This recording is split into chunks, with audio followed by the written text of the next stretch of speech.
Hi friends, എല്ലാവർക്കും പുതിയൊരു വീഡിയോയിലേക്ക് സ്വാഗതം. ഈ വർഷത്തെ DLED അഡ്മിഷനുമായി ബന്ധപ്പെട്ട ഏറ്റവും ലേറ്റസ്റ്റ് അപ്ഡേറ്റ് എന്താണെന്ന് നോക്കാം. കൂടാതെ ഇപ്പോൾ വന്നിരിക്കുന്ന നഴ്സറി ടീച്ചർ എഡ്യൂക്കേഷൻ കോഴ്സിന് എങ്ങനെ അപേക്ഷിക്കണം അതിൻ്റെ ഡീറ്റെയിലൂടെ നമുക്ക് ഈ വീഡിയോയിൽ നോക്കാം.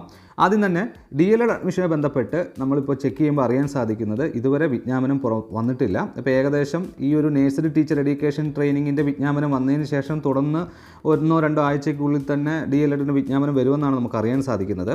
അപ്പോൾ നിങ്ങൾ ആദ്യം മനസ്സിലാക്കേണ്ടത് ഈ ഒരു വെബ്സൈറ്റിലാണ് ഈ പ്രാവശ്യം DLED അഡ്മിഷൻ ഓഫ്ലൈൻ ആണെങ്കിൽ ഈ ഒരു വെബ്സൈറ്റിലാണ് നിങ്ങളുടെ ആ ഒരു വിജ്ഞാപനം വരാൻ പോകുന്നത്. ഈ ഒരു വെബ്സൈറ്റിൽ തന്നെയാണ് ഇപ്പോൾ നഴ്സറി ടീച്ചർ എഡ്യൂക്കേഷൻ കോഴ്സിന് വിജ്ഞാപനവും വന്നിരിക്കുന്നത്. അപ്പോൾ ഈ ഒരു വെബ്സൈറ്റ് നിങ്ങൾ നോട്ട് ചെയ്ത് വെച്ചോളുക. നിങ്ങളും ഇടയ്ക്ക് ഈ ഒരു വെബ്സൈറ്റ് ചെക്ക് ചെയ്യുക. അപ്പോൾ ഇവിടെ റൈറ്റ് ഹാൻഡ് സൈഡിൽ അനൗൺസ്മെൻ്റ് എന്നുണ്ട്. അപ്പോൾ ആ ഒരു വിജ്ഞാപനം ഈ ഒരു പേജിൽ വരുമ്പോൾ നിങ്ങൾക്ക് അറിയാൻ സാധിക്കും. അതല്ല ഈ പ്രാവശ്യം ഓൺലൈൻ ആണെന്നുണ്ടെങ്കിൽ അതേപ്പറ്റിയുള്ള ഡീറ്റെയിൽ ഞാൻ അടുത്ത വീഡിയോയിൽ ഷെയർ ചെയ്യാം. അപ്പോൾ കഴിഞ്ഞ വർഷങ്ങളിലെല്ലാം ഓഫ്ലൈനായിട്ടാണ് DLED അഡ്മിഷൻ നടന്നത്. അങ്ങനെ ഓഫ്ലൈനായിട്ടാണ് ഈ വർഷവും DLED അഡ്മിഷൻ നടക്കുന്നതെങ്കിൽ ഈ ഒരു വെബ്സൈറ്റിൽ തന്നെയാണ് വിജ്ഞാപനം വരാൻ പോകുന്നത്. ഓക്കെ, ആ ഒരു കാര്യം മനസ്സിലാക്കുക. അപ്പോൾ ഈ ഒരു വെബ്സൈറ്റിൻ്റെ ലിങ്ക് ഞാൻ എൻ്റെ ഡിസ്ക്രിപ്ഷനിൽ അറ്റാച്ച് ചെയ്തിട്ടുണ്ട്. നിങ്ങൾ അവിടെ ക്ലിക്ക് ചെയ്ത് കഴിഞ്ഞാൽ നിങ്ങൾക്ക് ഈ ഒരു വെബ്സൈറ്റിലേക്ക് വരാവുന്നതാണ്. ഓക്കെ, ഇത് നമ്മൾ നോക്കാൻ പോകുന്നത് നഴ്സറി ടീച്ചർ എഡ്യൂക്കേഷൻ കോഴ്സിൻ്റെ വിജ്ഞാപനത്തെ പറ്റിയാണ്. അപ്പോൾ ആ ഒരു കോഴ്സിന് അപ്ലൈ ചെയ്യാൻ ആഗ്രഹിക്കുന്നവർ ഈ ഒരു വീഡിയോ തുടർച്ചയായിട്ട് കാണുക. അതല്ലെങ്കിൽ നിങ്ങൾക്ക് സ്കിപ്പ് ചെയ്യാവുന്നതാണ്. ഓക്കെ, അപ്പോൾ ഈ ഒരു വിജ്ഞാപനം ഡൗൺലോഡ് ചെയ്യാൻ വേണ്ടി നിങ്ങൾക്ക് ഇവിടെ കാണാൻ സാധിക്കും NDEC നോട്ടിഫിക്കേഷൻ എന്നുണ്ട്. അപ്പോൾ നിങ്ങൾ ആ ഒരു ലിങ്കിൽ ക്ലിക്ക് ചെയ്യുക. അത് ക്ലിക്ക് ചെയ്ത് നിങ്ങളുടെ മൊബൈലിലേക്കോ അല്ലെങ്കിൽ കമ്പ്യൂട്ടറിലേക്കോ ഒരു വിജ്ഞാപനം അല്ലെങ്കിൽ ഒരു പ്രോസ്പെക്ടസ് ഡൗൺലോഡ് ചെയ്യുക.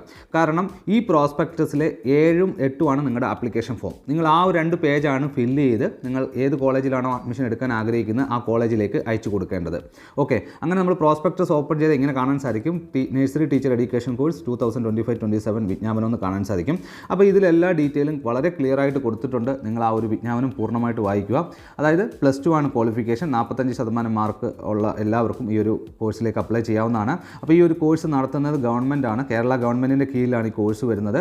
ഈ കോഴ്സ് കംപ്ലീറ്റ് ചെയ്ത് കഴിഞ്ഞാൽ നിങ്ങൾക്ക് നഴ്സറി കുട്ടികളെ പഠിപ്പിക്കാൻ സാധിക്കും. അതായത് PKG, LKG, UKG കുട്ടികളെ നിങ്ങൾക്ക് പഠിപ്പിക്കാൻ സാധിക്കും.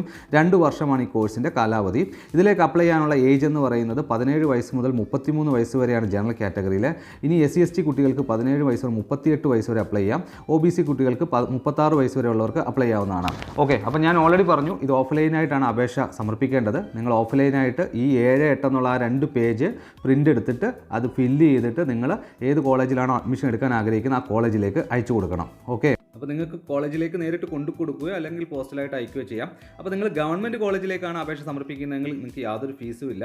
അതേസമയം നിങ്ങൾ സെൽഫ് ഫിനാൻസിങ് കോളേജിലേക്കാണ് അപേക്ഷ സമർപ്പിക്കുന്നതെങ്കിൽ ആ കോളേജിലെ മാനേജറുടെ പേരിലെടുത്ത് DD 100 രൂപയുടെ DD കൂടെ അറ്റാച്ച് ചെയ്യേണ്ടതായിട്ടുണ്ട്. ഓക്കെ, അപ്പോൾ ഓരോ സെൽഫ് ഫിനാൻസിങ് കോളേജിലേക്ക് നിങ്ങൾ ഓരോ അപേക്ഷ കൊടുക്കുമ്പോൾ ആ ഓരോ കോളേജിലെ മാനേജറുടെ പേരിലെടുക്കുന്ന 100 രൂപയുടെ DD നിങ്ങൾ അതിൻ്റെ കൂടെ അറ്റാച്ച് ചെയ്യണം. ഓക്കെ, ആ ഒരു കാര്യം മനസ്സിലാക്കുക.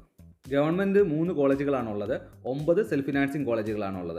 അപ്പോൾ 3 ഗവൺമെൻറ് കോളേജിലേക്ക് നിങ്ങൾ ഓരോ കോളേജിലേക്ക് ഓരോ അപേക്ഷ കൊടുക്കേണ്ടെന്ന് പറഞ്ഞല്ലോ. അപ്പോൾ നിങ്ങൾ ഓരോ അപേക്ഷ കൊടുക്കുമ്പോൾ അതിൻ്റെ കൂടെ ഈ ആപ്ലിക്കേഷൻ ഫോമിൻ്റെ കൂടെ നിങ്ങളുടെ SSLC ബുക്കിൻ്റെ കോപ്പി, +2ൻ്റെ സർട്ടിഫിക്കറ്റിൻ്റെ കോപ്പി, പിന്നെ നിങ്ങളുടെ കാസ്റ്റ് സർട്ടിഫിക്കറ്റ്, പിന്നെ ഏജ് പ്രൂഫ് എന്ന് പറയുന്നത് അതായത് ഏജ് സർട്ടിഫിക്കറ്റായിട്ട് നിങ്ങൾക്ക് SSLC സർട്ടിഫിക്കറ്റ് ഹാജരാക്കിയാൽ മതി. അപ്പോൾ ഇതിൻ്റെ എല്ലാം കോപ്പി എടുത്തിട്ട് അത് നിങ്ങൾ പേരെഴുതി സൈൻ ചെയ്യണം. അപ്പോഴേ അത് സെൽഫ് അറ്റസ്റ്റ് ആകത്തുള്ളൂ. നിങ്ങൾ സ്വയം സാക്ഷ്യപ്പെടുത്തിയ കോപ്പി വേണം ഇതിൻ്റെ കൂടെ വെച്ച് അയക്കാൻ വേണ്ടി അല്ലെങ്കിൽ കൊടുക്കാൻ വേണ്ടി. അപ്പോൾ അത് സബ്മിറ്റ് ചെയ്തതിന് ശേഷം നിങ്ങൾ ആ ഒരു ഇൻ്റർവ്യൂവിൻ്റെ സമയത്ത് നിങ്ങൾ ഒറിജിനൽ സർട്ടിഫിക്കറ്റും TCയുമായിട്ട് ഹാജരായിട്ടാണ് നമ്മൾ അഡ്മിഷൻ എടുക്കുന്നത്.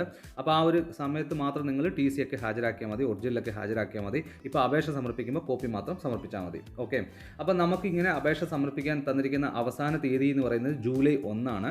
ജൂലൈ 1-നുള്ളിൽ തന്നെ എല്ലാവരും ഈ ഒരു അപേക്ഷ സമർപ്പിക്കുക. ഇനി നിങ്ങൾക്ക് ഈ ഒരു അപേക്ഷ സമർപ്പിക്കുന്നതിനെ സംബന്ധിച്ച് എന്തെങ്കിലും സംശയമുണ്ടെങ്കിൽ നിങ്ങൾ കമൻറ്റായി രേഖപ്പെടുത്തുക.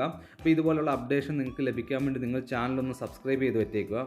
ഏറ്റവും ലേറ്റസ്റ്റ് അപ്ഡേറ്റുമായിട്ട് നമുക്ക് അടുത്ത വീഡിയോയിൽ വീണ്ടും കാണാം. അപ്പോൾ ഈ വീഡിയോ നിങ്ങൾക്ക് ഇഷ്ടപ്പെടുന്നെങ്കിൽ ഒന്ന് ലൈക്ക് ചെയ്തേക്കുക. ഏറ്റവും ലേറ്റസ്റ്റ് അപ്ഡേറ്റുമായി അടുത്ത വീഡിയോയിൽ കാണുന്നവരെ എല്ലാ കൂട്ടുകാർക്കും ഗുഡ് ബൈ.